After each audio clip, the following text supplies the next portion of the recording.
we cannot control the results. The wins and losses. As much as we want to say we can't. There's too many variables out there. You can guide it and shift it That's that phrase, and focus lead on the it. process, not the outcome.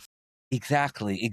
And so, but we can develop the mindset. We can develop the physical skills. We can develop the foundations that the kids need. So at the school, I tell the parents we have 3 whys for our athletics program.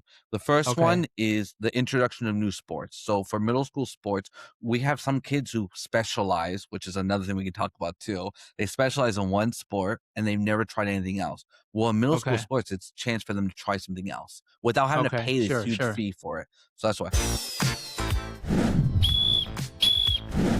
Time out. Let me ask you this. What if the gap between where you are today and where you want to be isn't talent? It's how you're training when no one's watching. That's what this studio podcast is all about. We don't chase motivation. We don't hype potential. We build identity through habits, standards, and systems. This is where student athletes, parents, coaches, and leaders come to sharpen how they think, prepare, and perform. I'm Coach Randy, and this is the Built Different Studio Podcast. So let me ask you something. Isn't it interesting how we say we care about development, but rarely build systems to prove it? What's up, family? Coach Randy here. Welcome to the Built Different Studio Podcast, where we don't just talk about success, we train it. Mindset, systems, habits, that's how champions in sports, school, and life are made. And today, we've got someone in the studio who doesn't manage programs. He designs environments. Mario Rossetti is a middle school athletic director and founder of VP Academy. But what separates him is this. He saw gaps in youth athletics, and instead of complaining, he built structure. He builds before he announces. He tests before he scales. He documents so others can win without him in the room. That's leadership. Today, we're talking systems, we're talking standards, we're talking ownership. And if you're serious about building student athletes the right way, this episode might shift how you see everything. Family, help me welcome Mario. Mario, welcome to the show. Thank you. Thanks for the intro. It's a beautiful intro. No, we're excited to have you here, Mario. And before we dive into systems and standards, I want to start with you, not the title, not the programs, you. For everyone listening, tell us your story, your roots, your early influences, and the moments that built you into the leader you are today. Because every builder has a blueprint, and I want to understand yours. Appreciate that. Yeah. So first off, my family is from Argentina. So Okay. soccer was a big piece of our development. The real football. The real football. There you go. The real football. And I was born in San Francisco. But again, family was Argentina. So when I was in the house, it was all Argentina. We had the flag. Okay. We had everything, all the languages. It was Spanish in the house. And then the moment I would leave, it would switch back to English. It was that mixture between the two.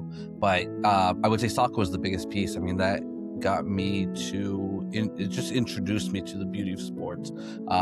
As I got older, I mean, I played since I was 5. I played for clubs, played a little bit for college. So you played at the next level. So you played beyond high school? I did, but that's one of the things that got me into really shifting to coaching and going to sports. I didn't have a successful after high school career. I played one season, barely even a season, a couple of months, and I actually got in an argument with the coach. Oh, okay. And so it was in my college, and I was 18 years old, and my name is Mario, and so the coach kept calling me Mario. And that was Mario. At that point, that time, as an 18-year-old, I took that to heart. I was like, "That's not my name." So one day, I told him, I was like, "That's not my name. My name is Mario." And I took Mario. and his response was, "Here, you're Mario." And my response back was, "Well, then here or a hole." So and that rightfully so. Rightfully so. I mean, they got to call you by. I mean, even misspelling your name, right? I mean, so it's funny. My last name is Narciso.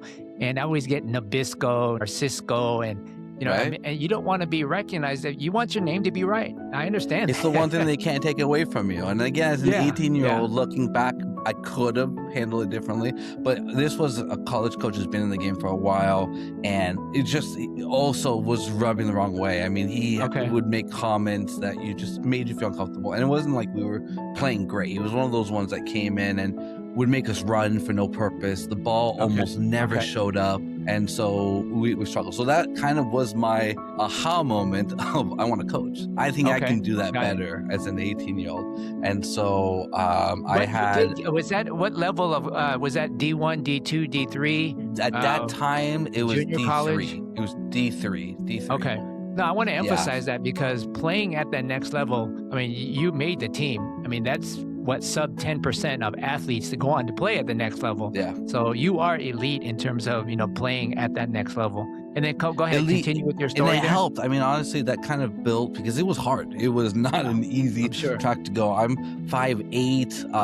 I lanky guy at that point. So it wasn't like I was this athlete coming. I had to work, and even in the reason why I share that was my playing experience, and that was it. And so for my coaching experience, I could never utilize my playing experience to create opportunities for myself. I always had to start from the beginning stages of coaching, because other coaches I'd work with were all-stars, goal scorer, D1, all these great stories. And I was 3 months into D3. I loved the game and I played it, but I just it was hard for me to connect it to making it a full-time thing. And I never had that. I just wanted to play. And so when I went into the coaching world, I started from the bottom of the bottom. I was doing grassroots training so in soccer it was, at the time you had letters. So you had USSF E license, then I got my D license. I started, but because of that,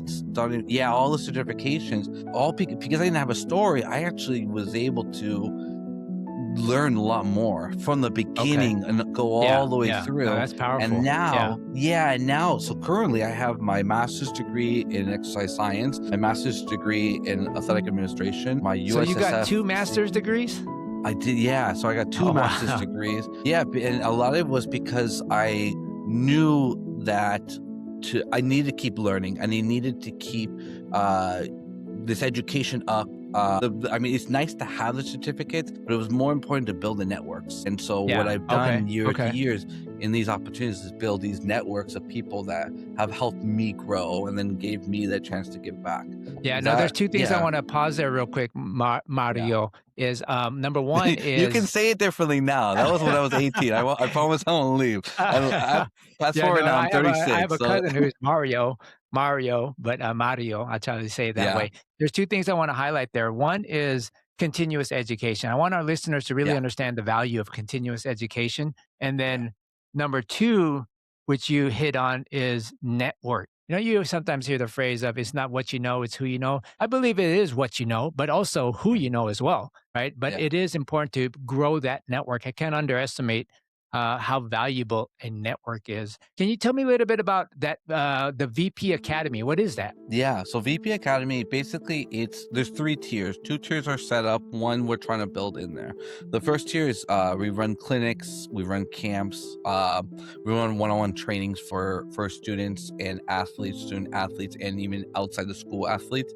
Right now we focus on basketball, we do soccer, we do a program called performance training, which is something that we have incorporated more in the school settings and now utilizing it for VP. Basically what that is to have a personal trainer for middle schoolers. Because one of the things that we were noticing, so one of the things that kept popping up with coaches I would work with and trainers was that we would have these high schoolers come in and they didn't know the technique to lifting. They didn't know the technique of a lot of the strength training that they were doing because there was this mindset before that in middle school and younger, you are not to incorporate any strength because you're going to cause injuries. And it was this myth that now they're starting to push more because the issues actually, these kids are coming as freshmen and they have no idea how to train. So basically what we doing the wrong forms and everything, wrong form, wrong techniques. Exactly. And trying to get a middle schooler to understand how to work out. So the way we structure it is the first day the kids work with us, they're in it's groups of no more than 6. They're split into their sides, so they have different sections, and they're given a workout sheet, a sheet that has the workout and the time, and they get that in a stopwatch.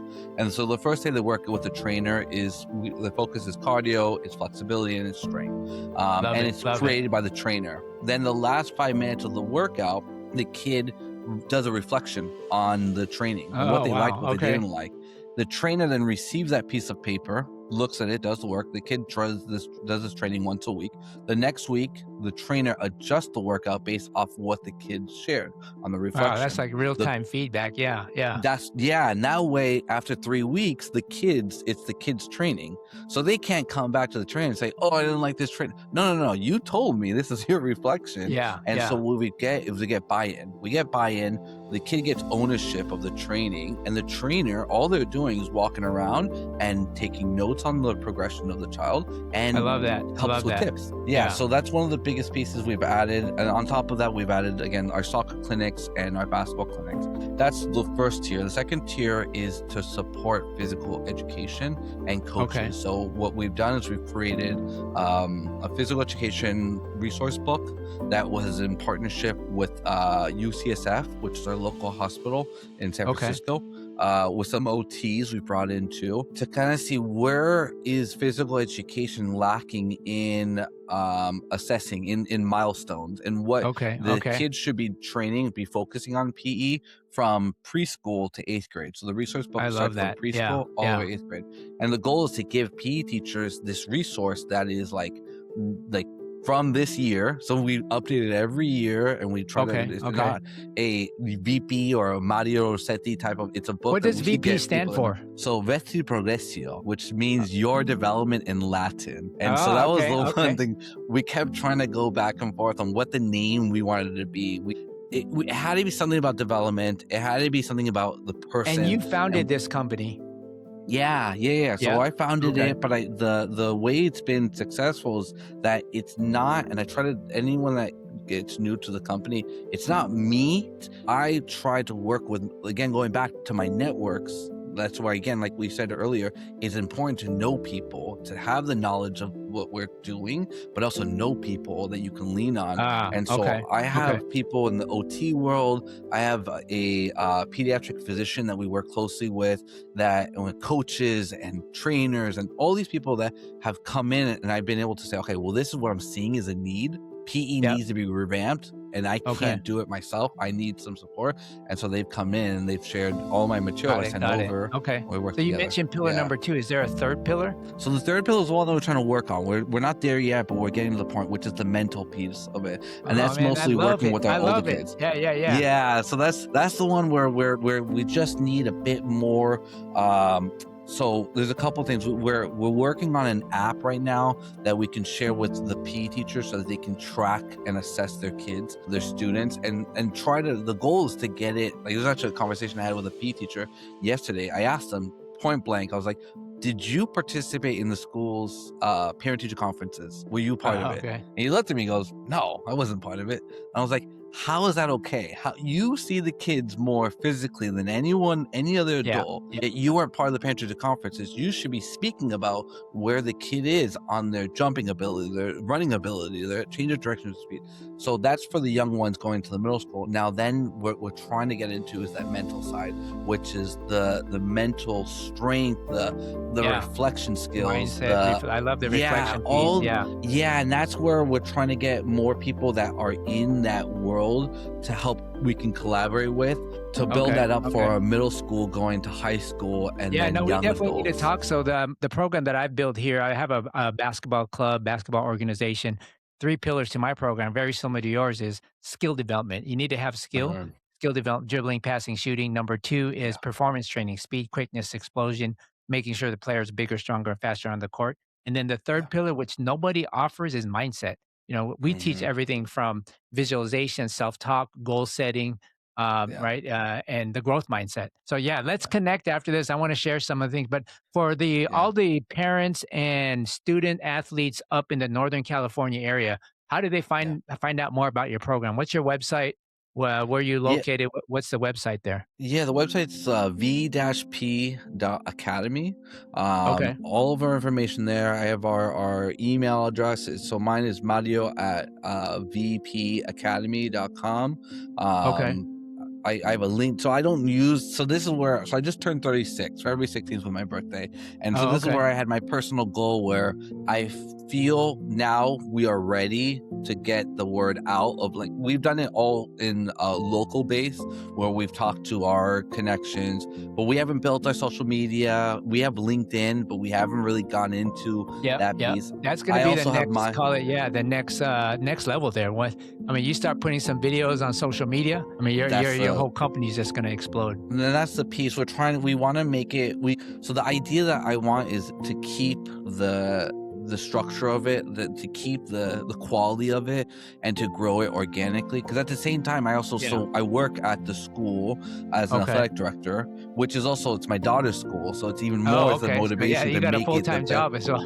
Yeah, I got my daughter, and I have a 15-month-old. Oh, But I congrats. am, Okay. thank you. But I am someone who I say, like, I'm very fortunate. At 18 years of age, I knew I wanted to go into youth sports. I knew that this was Yeah, something yeah. that I want. And so, like, a lot of people, they'll say, like, you're 36 years old, like, you're young and you've got these things that you've done. And I always say to them, like, the only reason why I'm able to be where I am is because I knew what I wanted to do at 18 Right years of away. age. And Yeah. that Oh, that's is like key. the That's hardest. important. Yeah, that's key. And I was willing to make mistakes. And I had people that were there to say, look, I can help you. I had a lot of people help me out. And I've also been as humble as I can be, where, like you said, like, as I've gotten more into education, it hasn't made me think I know everything. I actually feel like I Yeah, know yeah. less, and I need to know more. Like, I'm reading 5 books at the same time because I'm like, I gotta Okay. get more Yeah, more yeah. set with me. And so, yeah, so that's basically, that's Okay, where cool. Yeah, for all the listeners out there, check out the website. So Mario, you've said that you live in a space between vision and execution. What was the defining moment when you realized talking about development wasn't enough, that you had to build systems that actually measured growth? You talked about that feedback Yeah. loop. Tell me a little bit about Yeah. that. I mean, in the soccer world, you hear development everywhere. You hear development, you hear academy, which Yeah, is the yeah. reason why I purposely put those as the names of our program, why we have Okay. those in there. But they get used as just words out there that don't Yeah. really mean much. At Argentina, an academy was it was a community base. You didn't pay for it. It was free. If you were good enough to play in the academy, you didn't pay because you were already quality. And You the get goal was sponsored that or you something. would get Okay. sponsored, or the club would pay for your fees, and the goal would be you would get transferred to a top team. That transfer would come down to the club, and so they would make the benefit financially. Here, it's just very unique. It's a pay-to-play model. So this academy is, you can have an Okay. academy, but have like 4 teams in an age group, which again, for me, Yeah. doesn't understand what academy is. So for me, the mindset is development has to be, you got to be able to track. You have to assess the students. You got to assess your players. You got to make sure that the growth is there. Because again, when we Yep. talk about development too, development is never this straight linear line or this line that goes up. It literally, and this is what we talk about to the parents a lot about. It does this, but eventually you Sure. want it to go up, right? At least that And trajectory, so, yeah. yeah, you want that. And if it's not, this is where the assessments are important, are key, because you want to see if there's anything, if it's doing this. If you don't measure wanna it, if wait you don't track it, it doesn't get better. If you don't until it's manage too it, you late. can't track it. Until it's too late. And that was one of the things I kept seeing in the soccer world, where I would see these quote unquote development academies, and I would see the kids participate and how they, and I didn't, number one, there's way too many kids with one coach. Yeah. 2, I didn't see any tracking. There was no assessment. Yeah. That's And just the like kids going to were school being- with no report cards. That's Right? it. And again, that goes back to the conversation I had with the PE teacher of like, why are you not during the parent teacher conferences? And why do you think I'm the one being silly on asking you that? That's crazy. That's crazy. No, Yeah, so thanks for sharing previously- that background. Yeah, no, I understand of that. course. So, as you began designing structured athletic programs and measurable frameworks inside a school Yeah. environment, what pushback did you encounter? And how did that refine your leadership style? Yeah, I mean, honestly, it started when I was coaching. I had a great mentor called Nick Dye. He works at San Carlos. He was my mentor. He was the one that actually gave me my first opportunity to coach club soccer. And again, I didn't come with this background, this phenomenal background. Just with this guy who could speak Spanish and English and was white skinned but was Latino, and it was very confusing.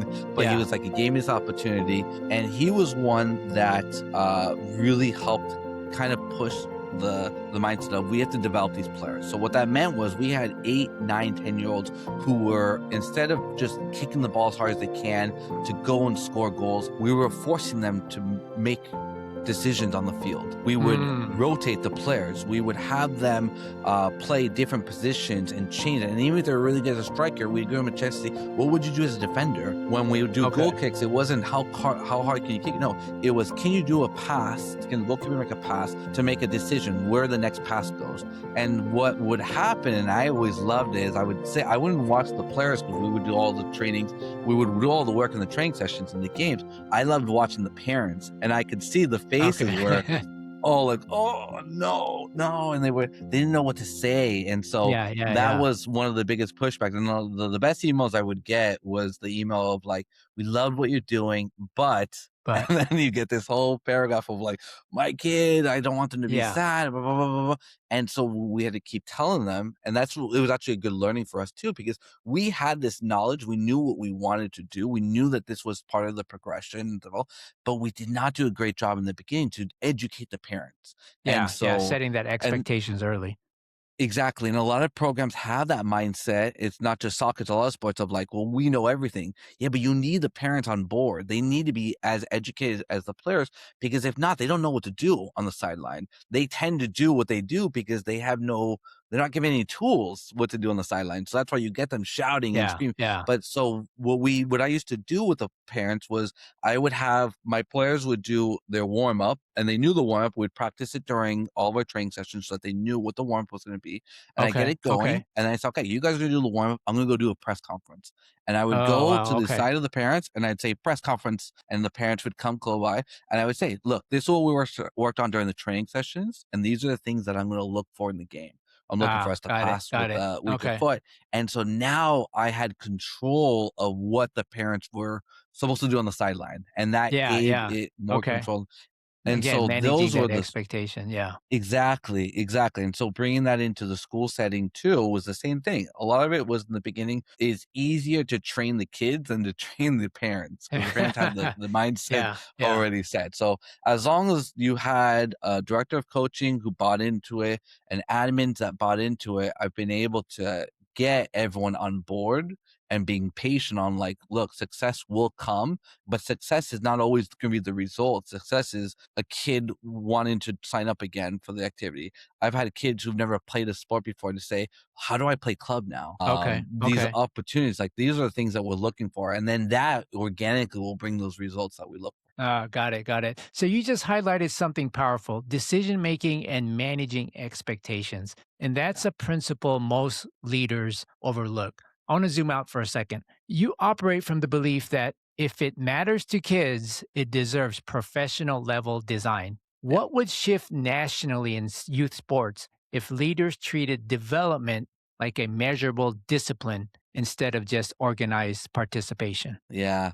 I mean, we have to, as coaches and educators and trainers, there's things we can control and things we can't control. We cannot control the results, the wins and losses. As much as we want to say we can't, there's too many variables out there. You can guide it and shift it. That's that phrase, focus on the process, not the outcome. Exactly. And so, but we can develop the mindset. We can develop the physical skills. We can develop the foundations that the kids need. Like, so at the school, I tell the parents we have 3 whys for our athletics program. The first one is the introduction of new sports. So for middle school sports, we have some kids who specialize, which is another thing we can talk about too. They specialize in one sport and they've never tried anything else. Well, in middle school sports, it's a chance for them to try something else without having to pay this huge fee for it. So that's why. The second thing is we partner is the D1 aspect. The second why is the introduction of D1 or higher. And so we actually have a partnership with USF, which is our local, it's University of San Francisco, which is our local D1 school, where we have a partnership where we have our students for every season, every league, we go and watch one of their games. And we do a whole partnership with them. So the kids get to be on the sideline, they get to do the national anthem with the players, they get signed posters. It's the whole thing to get them to see this is what it looks like. Yeah. And then the third one is our community aspect. We give back to our community. So again, every season, all the students that do a sport during the season, we do one community weekend. We bring the families, we get the kids, we go on the weekends, and we do something to give back to our local community. On top of that, we also talk about how the fact that some schools do, but we don't do it, grade 6 basketball, grade 7 basketball. We don't do that. We make it's JV and varsity, and it has to be JV and varsity because it's one of the few times that these kids get to be in a space where there is no division of grades. It is one group. You are representing your school. And so that's where those are the things that we try to control, and you have less variables, and we built that in our program. So that's why I look forward in the school setting. That shift you're talking about there too is it isn't structural, it's psychological, and you're saying also the mindset. I mean, mindset changes identity, right? Mm-hmm. So if a coach or athletic director committed today to building an environment where kids feel safe, challenged, and accountable, you talked about kind of even, JV varsity. What are the first 3 systems they must put in place to create sustainable growth? Accountability is one of the ones that, for me, is... Give me your one phrase, or what's your motto on accountability? What is that? Accountability for me, it is showing up 100% is basically how I see it. I've had situations where I've had middle schoolers come to me and their parent will email me, hey, my kid's not going to be there at a training session. And my response is, I don't count this. I will not excuse this absence until the student emails me or communicates with me. That for me is what, love that because too. Again, it goes back That's to that accountability. Yeah. Let the kids speak. The kid, and this is why for VP, we work with the young ones all the way up to middle school and some high schoolers. But at the young ones, I get the parents have to be in. But once they hit that middle school at 6th grade, they have to take that ownership because again, I still have that at the high school level. I have parents telling me, "Oh, he's not going to make it. He's at a doctor's appointment." I say, "All right, cool. Let him tell me that." We're seeing it more and more. And unfortunately, I'm seeing some coaches let it slide.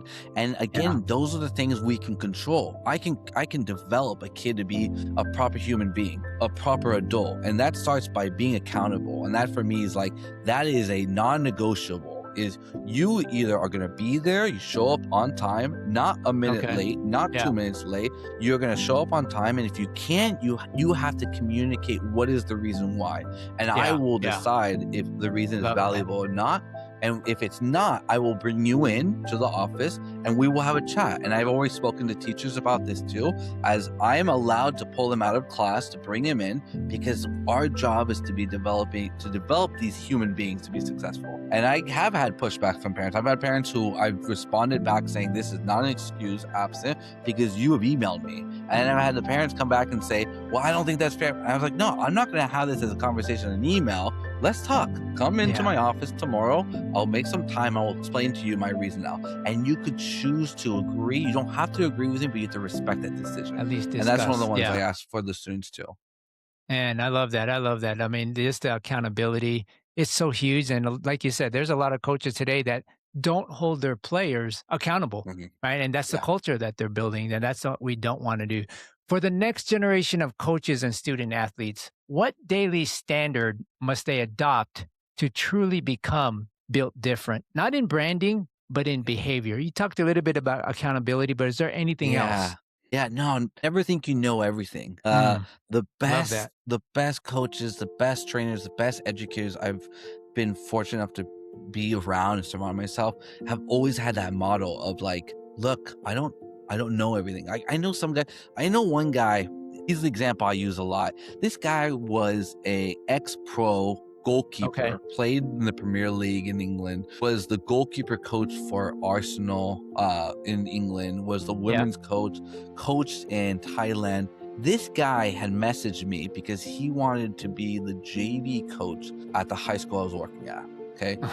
We had a posting and he emailed me because he wanted, and at first I was like, this can't be real. Who, this guy, why are you sending this to me? And I called the guy. I was like, I'm going to call. My wife was also like hesitant. She's like, it's probably spam. What are you doing? I was like, I don't know. I got to call this guy. And it was real. This guy, his name is Jason Brown. You should look him up. Phenomenal guy. I called him up and I explained, I was like, look, I want to make this clear. This is not a college. This is not even a varsity team. Like, you're my JV coach. And he was like, I don't care. I want to get that experience of what it is to coach in high school.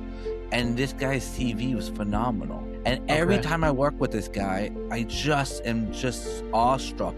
He has all the background to brag, to start every conversation with this background, and he never ever does. That's humility. That's humility. Yeah, humility. That's something that, like, I think anyone coming in, especially coming in with a great playing career, don't let that build who you are. Be humble.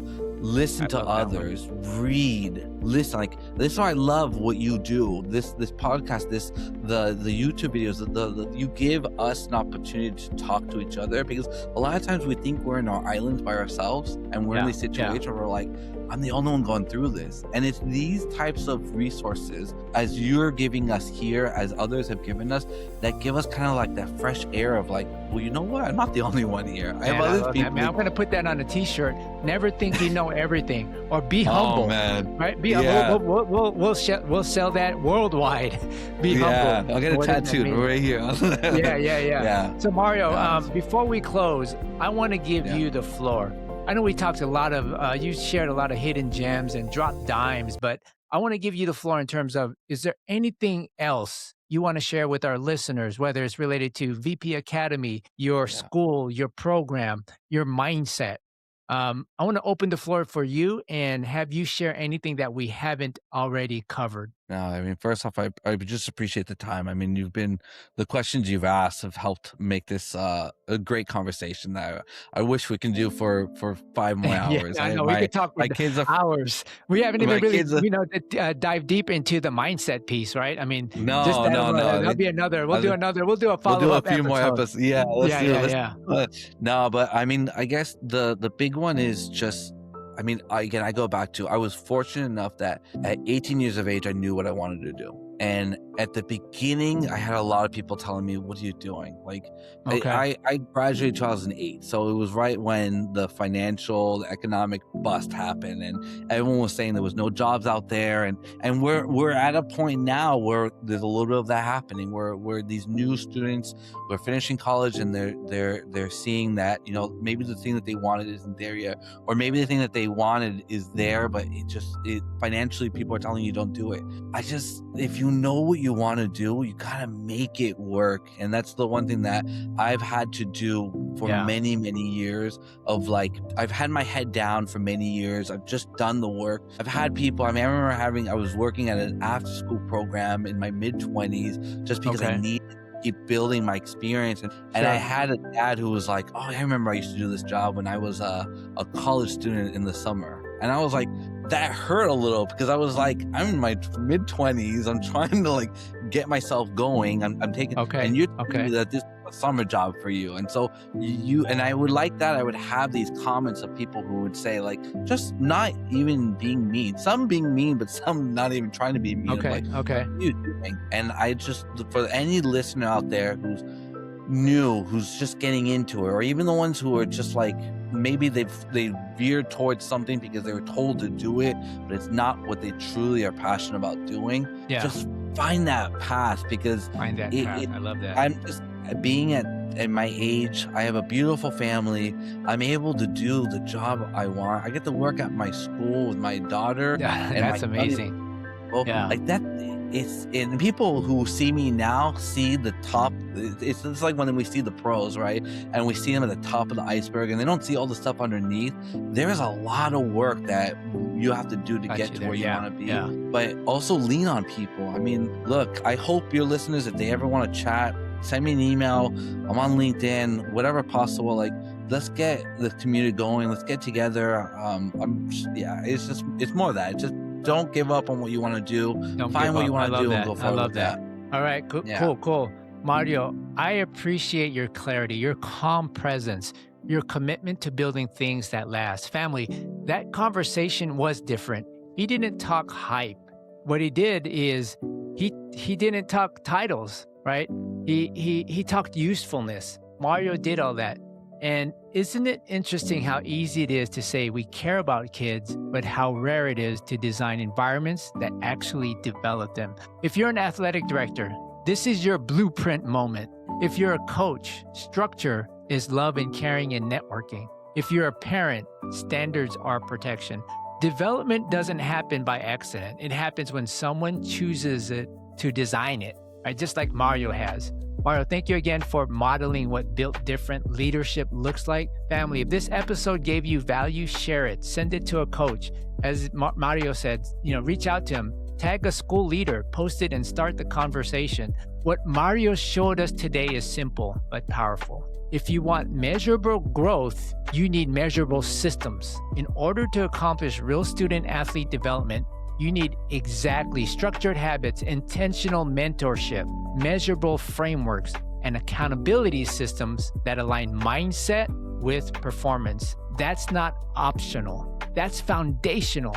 So if you're serious about helping your athlete navigate school, sport, recruiting, and leadership the right way, you need clarity, you need structure, you need a roadmap. This is why this platform exists, to share the thoughts, ideas, and strategies that Mario presented. And again, reach out to us. If you didn't, feel free to find us on social media. Apply to be a guest on the show. The Built Different Studio Podcast. We're available on Spotify, Apple, and YouTube. In order to accomplish elite level development, you need exactly elite level systems. The VP Academy is perfect just on that. Handle today with intention. That's how champions are built. Right on. Mario, thanks again for your time. Appreciate it. Thank you so much. I appreciate you. Thank you, Randy. Appreciate it, man. Remember this, family. Talent might open the door, but your mindset, your habits, and your discipline decide how far you go. So keep showing up, keep building, and keep choosing the harder road, because that's the one that makes you built different.